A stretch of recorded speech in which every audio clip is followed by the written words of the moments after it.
Hey guys, welcome back to the channel and welcome to the part 2 of my Himalayan makeover.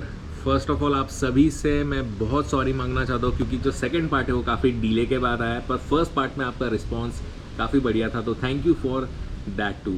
तो part 1 अगर अभी आपने देखा नहीं है डायरेक्टली, अगर ये पार्ट पे आया तो ऊपर प्लीज़ आई बटन में क्लिक करके देखिए पार्ट 1 में क्या है।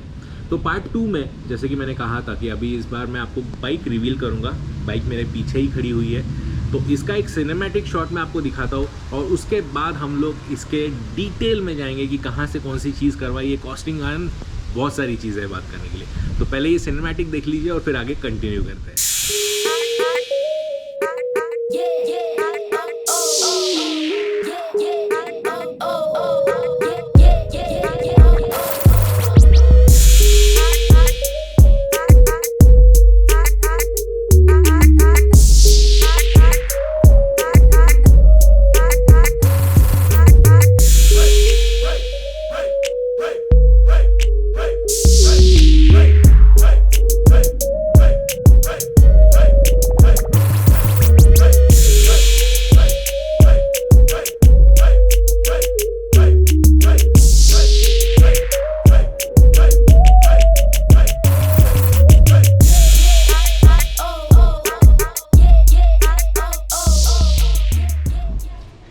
सो आई होप गाइज आपको ये जो सिनेमैटिक शॉट है वो पसंद आया रहेगा। स्टूडियो में ही ये सिनेमैटिक शॉट लिया जहाँ डिटेलिंग करवाई थी बाइक की, बहुत सारे शॉट्स लिए, काफ़ी कन्फ्यूजन हुआ पर सिंपल रखने की कोशिश की है। और सिंपल रखने की मैं ये वीडियो को भी कोशिश करने वाला हूँ, छोटा ही रखने वाला हूँ, ज़्यादा बहुत लंबा नहीं करने वाला हूँ, ताकि आपको भी मज़ा आए और आपको पूरी इन्फॉर्मेशन इसमें से मिल सके। तो चलिए दोस्तों शुरू करते हैं। सो गाइज जैसे कि आपने देखा ही रहेगा पार्ट 1 की वीडियो में मैंने आपको बताया था कि पूरी बाइक हमने खोल दी थी। तो ये जो डीअसेंबल और असेंबलिंग का काम है काफ़ी क्रिटिकल होता है, पर इसके लिए मैंने कोई स्पेसिफिक सर्विस सेंटर को नहीं पकड़ा था या फिर रॉयल एनफील्ड के सर्विस सेंटर में नहीं गया था। मेरे जो फ्रेंड है सतीश, जिनका नाम है, और आपने काफ़ी बार मेरे वीडियोज़ में उनका गैरेज देखा रहेगा, तो उनके पास ही गया था क्योंकि उनको काफ़ी एक्सपीरियंस था। और ये जो असेंबल डीअसेंबल का काम है ये क्रिटिकल भी होता है क्योंकि हर चीज़ वैसे के वैसे जोड़ना बहुत ही इंपॉर्टेंट रहता है।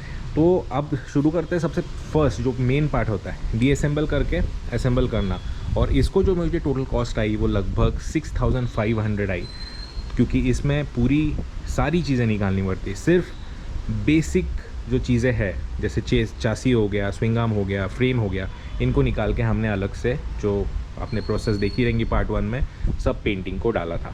और फिर से हमने इसको बाइक को पर उसके ऊपर जो है सारी चीज़ें वैसे की वैसे लगा दी।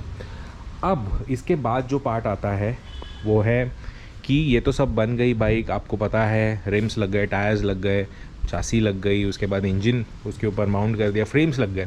इसके बाद आया असली पार्ट, जिस हिसाब से मुझे बाइक चाहिए थी।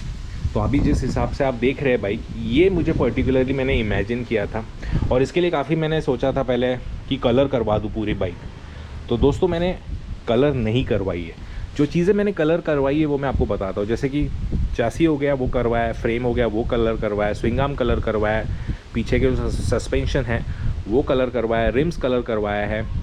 ये सारी चीज़ें, हैंडल बार और छोटी छोटी जो पेंट वाली चीज़ें होती है वो मैंने कलर करवाई है। एग्जॉस्ट हो गया फॉर एग्जांपल, तो ये सब चीज़ें कलर करवाई है। जो कलर मैंने नहीं करवाया वो है ये rear mudguard, tank, side panels और आगे का मडगार्ड, जो फ्लाई मडगार्ड है वो।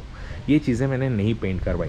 अब ये नहीं पेंट करवाने का सिर्फ कारण ये था कि अगर आगे जाके मुझे ऐसा मन करे कि मुझे वो कलर नहीं चाहिए और मुझे चेंज करना है, तो मेरे पास ऑप्शन कलर के अलावा कुछ नहीं रहता है, या फिर उस समय मुझे वापस ये जो डिकैल्स है वो मुझे वापस करने पड़ेंगे, या फिर जो भी विनाइल वर्क है वो मुझे वापस करना पड़ेगा। तो इस सोच के मैंने वो नहीं करा। तो इसके अंदर का जो कलर है बेसिकली ये हो गया, उसके बाद ये हो गया, ये सारा वाइट ही है। ये मैं आपको दिखा देता हूँ, यहाँ से आपको दिख रहा रहेगा, ये वाइट ही है। तो बेसिक कलर वाइट ही है। इसके ऊपर जो ये सब आर्ट वर्क करवाया है ये मैंने बेरागनेस से करवाया है, और बेंगलोर में इनका ऑफिस है और ये खुद डिज़ाइंस करते हैं, कस्टमाइज डिज़ाइन करते हैं, कुछ रेडीमेड डिज़ाइंस भी इनके पास अवेलेबल है। तो ये सब चीज़ें मैंने ब्रैगनेस से करवाई है।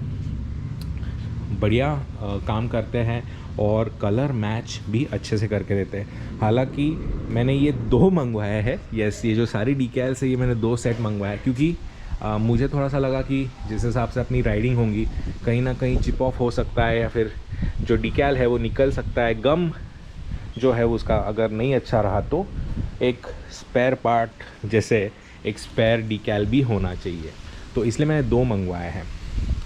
तो ये सारा जो डिकैल वर्क है ये मैंने डिज़ाइन करवाया बेरागनेस से। ये उनके जो स्टॉक डिज़ाइंस है उनके पास जो वो खुद बनाते हैं उनमें नहीं है, तो ये स्पेशली डिज़ाइन करवाया है। कलर भी स्पेसिफिकली मैच करवाया, बिकॉज़ ये सारा जो कलर है इसको थोड़ा सा मैंने अपने राइडिंग गियर के साथ, जैसे स्पेसिफिकली हेलमेट हो गया जो यही कलर का है, उसके साथ मैच करवाया है। तो ये तो हो गया अभी डिकैल्स के बारे में कि डिकैल्स मैंने कहाँ से करवाए। तो डिकैल्स जैसे मैंने बोला बेरागनेस से करवाया है। बेरागनेस से मुझे ये सब आए डिकैल्स, ये मैंने जो एक सेट है वो लगभग 2400 का है, और एक सेट मैंने मंगवाया था तो सिमिलर उसकी भी कॉस्टिंग रही है, तो 2 सेट के लगभग 4800 रुपये हो गए। उस हिसाब से ट्रांसपोर्टेशन वगैरह जो है वो एक्स्ट्रा, पर परफेक्ट फिट है, मतलब जैसे हिमालयन के बॉडी पैनल्स है उस हिसाब से उन्होंने बना के दिया, and I really liked it. Gum वगैरह भी काफ़ी अच्छा है, क्योंकि अभी हो गए लगभग 3-3.25 महीने हो गए हैं मैं इसके यूज़ कर रहा है, and I am very happy with it. अब इसके बाद होता है कि ये जो डिकैल्स है इसको बिठाना।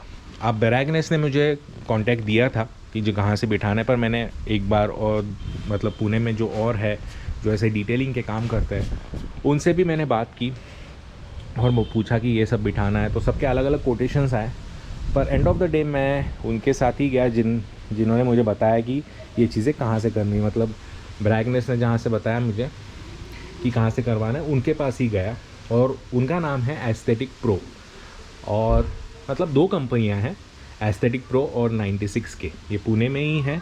और ये जो सारी डिटेल्स मैं बता रहा हूँ ना, ये आपको नीचे डिस्क्रिप्शन में भी मिलेंगे, तो अगर आप कभी विज़िट करना चाहे उनके पास और कभी उनके कांटेक्ट करना है तो नीचे डिस्क्रिप्शन में वो ज़रूर देखिए, उनके सारे लिंक्स या फिर इंस्टा आईडीज़ या फिर उनके एड्रेसेस रहेंगे। तो ये जो सब अभी लगवाने का काम है ये मैंने करवाया एस्थेटिक प्रो और 96 के, इनका स्टूडियो है बाड़मेर में और काफ़ी अच्छा काम करते हैं। तो इसमें भी एक चीज़ थी, क्योंकि आप समझते हैं कि ये जो चीज़ें हैं ये डायरेक्टली चिपका देते हैं, पर अगर आपको पता रहेगा ये जो चीज़ है मेरी ये ब्लैक है, पर जो ओरिजिनल टैंक है वो वाइट है, तो वाइट पे ये कलर सूट नहीं करता। तो इसके पहले मैंने क्या करवाया कि पूरे जो टैंक हो गया, ये टैंक हो गया, ये मडगार्ड हो गया, एंड उसके बाद ये आगे की जो चीज़ हो गई, इनको पहले मैंने ब्लैक में विनाइल करवाया, मतलब पूरा ब्लैक करवा दिया। ये आप देख रहे रहेंगे यहाँ, पूरा मैंने पहले ब्लैक करवा दिया, और ब्लैक करवाने के बाद उसके ऊपर ये डिकैल्स चिपकाए। इससे एक फ़ायदा होता है कि आपको जो कलर इफ़ेक्ट चाहिए वो आपको मिलता है। मेरी बाइक वाइट थी, तो बाइक वाइट होने की वजह से ये जो सारा जो अभी आप देख रहे हैं लुक वो अचीव नहीं होता, क्योंकि इसमें ब्लैक के जो कंटेंट है वो ज़्यादा है, तो उसके वजह से मैंने ये करवाया है। अब 96 के और एस्थेटिक प्रो ने मिलके जो मुझे चार्ज किया just for the installing the decals and the vinyl work, ये जो उन्होंने करवाया है, ये उन्होंने मुझे चार्ज किया 4000 रुपीज़। यस दोस्तों, ये डिकैल्स को लगाने के अलग और जो अंदर विनाइल जो करवाया है उसके चार्जेस उन्होंने अलग लिए, 4000 रुपीज़ उन्होंने कंबाइन मेरे से लिए। तो ये सारी चीज़ें मैंने करवाई है। अब इसमें जो मैंने करवाया पेंट तो जैसे मैंने आपको बताया कि वो मैंने मेरे जो मैकेनिक है उनका ही एक पहचान का पेंट वाले थे, तो अगर चाहो तो मैं उसके भी डिटेल्स आपके साथ शेयर करूँगा, जिन्होंने मेरे सस्पेंशन, ट्रिम्स, चासी ये सब पेंट करवाए। अभी एस्थेटिक प्रो और 96 के बाद जो मैं आपसे बात करना चाहता हूँ वो ये है कि हमने क्या क्या चीज़ें इसमें चेंज करवाई। तो जो चीज़ें चेंज करवाई है वो अंदर के रबर बुशेस हो गए, क्लच केबल हो गई, एक्सीलेटर केबल हो गई, कुछ वायरिंग के पार्ट्स जिनमें एजिंग इफेक्ट आने लगा था, फिर oil seal, oil cap, dust cover, ये सब हमने चेंज करवाया। इसके बाद मेरा जो डिस्क ब्रेक का पीछे का रेयर डिस्क ब्रेक का जो रिजर्वॉयर था, ऑयल रिजर्वॉयर, वो चेंज करवाया। तो ऐसी काफ़ी चीज़ें हमने चेंज करवाई जो कि ख़राब होने लगी थी। डिस्क ब्रेक्स भी हमने चेंज करवाए। और एक बात मैं आपको बताना चाहता हूँ, यहाँ हमने स्विच गेयर्स की जो पूरी असेंबली है वो चेंज करवाई, क्योंकि इसके जो अपर डिपर के मार्किंग्स हैं वो निकल गए थे। यहाँ भी वही चीज़ हमने करी, ये पूरा चेंज करवा दिया। जो जो चीज़ें हमको ऐसी लगी कि चेंज करवानी है वो चेंज करवाई। तो इसका भी जो लगभग खर्चा हुआ, सारे जो छोटी मोटी चीज़ें जो ख़राब हो गई थी, रही थी छोटी मोटी चीज़ें, पर कुछ चीज़ें मिली नहीं। हाँ, कुछ चीज़ें मिली नहीं, उसको थोड़ी दिन रुकना पड़ा। पर ये जो सारे पार्ट्स है वो सर्विस सेंटर से मिले, जो स्पेयर्स रखते हैं उनसे मिले। एंड ऐसा नहीं रहा कि BS3 है उसकी वजह से नहीं मिले। थोड़ा टाइम लगा कुछ पार्ट्स के लिए, जैसे सस्पेंशन का कुछ पार्ट था, उसके कुछ बुशेस थे और बेरिंग्स थे, वो मिलने में थोड़ा सा टाइम लग गया, पर मिल गए। एंड ये जो सारा स्पेयर पार्ट जो हमने ख़रीदे बाद में गाड़ी के, जो रॉयल एनफील्ड के थे, इसमें लगभग हमारे 5000 इन्वॉल्व हो गए, खर्च हो गए। तो ये भी एक पार्ट है, क्योंकि ये बताना ज़रूरी है, जब भी आप बाइक को एक मेकओवर देते हैं तो ऐसा नहीं है कि वही पुराने पार्ट्स लगा दे। उसको ऑब्ज़र्व करिए कि वो पार्ट अच्छा है या नहीं है, या फिर अच्छा है तो कितने दिन और चलेगा, और उस हिसाब से लगाइए, क्योंकि बार बार गाड़ी इतनी खुलती नहीं है। तो एक अपॉर्चुनिटी मिलती है, जैसा कि मैंने वीडियो 1 में भी कहा था, पार्ट 1 में, कि आपको वो चीज़ें चेंज कर देनी चाहिए। तो उस हिसाब से हमने वो पहले चेंज कर दी। हाँ दोस्तों, और एक बात मैं आपको बताना भूल गया कि पेंटिंग का कितना खर्चा है। अब painting is also very important part, और ये जो पेंट है वो हमने जो करवाया है, बहुत सारे पार्ट्स को करवाया, आपने देखा ही रहेगा पार्ट 1 के वीडियो में कि बहुत सारे पार्ट्स थे। तो मुझे जो पेंटिंग का खर्चा आया वो 10K आया, विच इंक्लूड्स एवरीथिंग, मतलब रिम का कलर हो गया या फिर बाकी के जो पार्ट्स मैंने दिए थे, तो सारी चीज़ों का जो खर्चा आया वो 10,000 रुपये आया। जो टोटल एक्सपेंसेस है वो 30K के अराउंड रहा है, मतलब 30,000 के अराउंड रहा है। तो ऐसे एक ओवरऑल मैंने पूरा मेकओवर मेरे बाइक को दिया है। सो आई होप गाइज़ आपको ये जो डिटेल वीडियो मैंने बताया कि कहाँ से कौन सी चीज़ करवाई है और उसकी क्या कॉस्टिंग आई है, वो पसंद आया रहेगा। मुझे पर्सनली ये जो ओवरऑल सेटअप किया हुआ है, जो डिज़ाइन किया हुआ है, वो बहुत अच्छा लग रहा है। मेरा मतलब एक मेरा पर्सनल इस पर टच है सब चीज़ों में, तो मुझे काफ़ी अच्छा लग रहा है। और हर चीज़ जो है और हर स्टेज में मैं खुद इन्वॉल्व था, किसी को मैंने गाड़ी दी थी।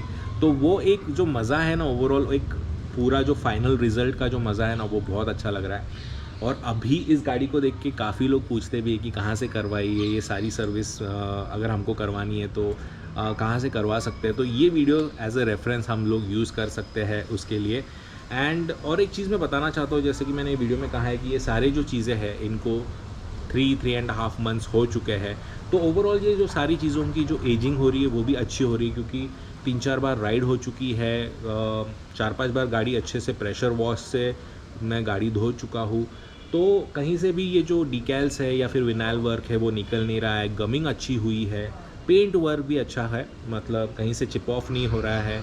ऑफ रोडिंग राइड को भी गया था तो कहीं से भी ऐसा पेंट चिप ऑफ नहीं हो रहा है, एक्सेप्ट फॉर द रिम, क्योंकि वो टायर बिठाते समय थोड़ा सा रिम का हमेशा होता ही है, वो वहाँ से थोड़ा सा चिप ऑफ हुआ है, बाकी सब बराबर से हो रहा है। तो एजिंग भी अच्छी हुई है, क्वालिटी वर्क हुआ है, अपने हिसाब से हुआ है। तो बहुत मज़ा आ रहा है बाइक को देख के। एंड आई होप आपको भी ये वीडियो देख के और ये सारी इन्फॉर्मेशन जान के मज़ा आया रहेगा। मज़ा आया तो प्लीज़ लाइक करिए, चैनल को सब्सक्राइब करिए। मिलते हैं अगले व्लॉग में ऐसे एक बढ़िया से वीडियो के साथ। Till then bye bye.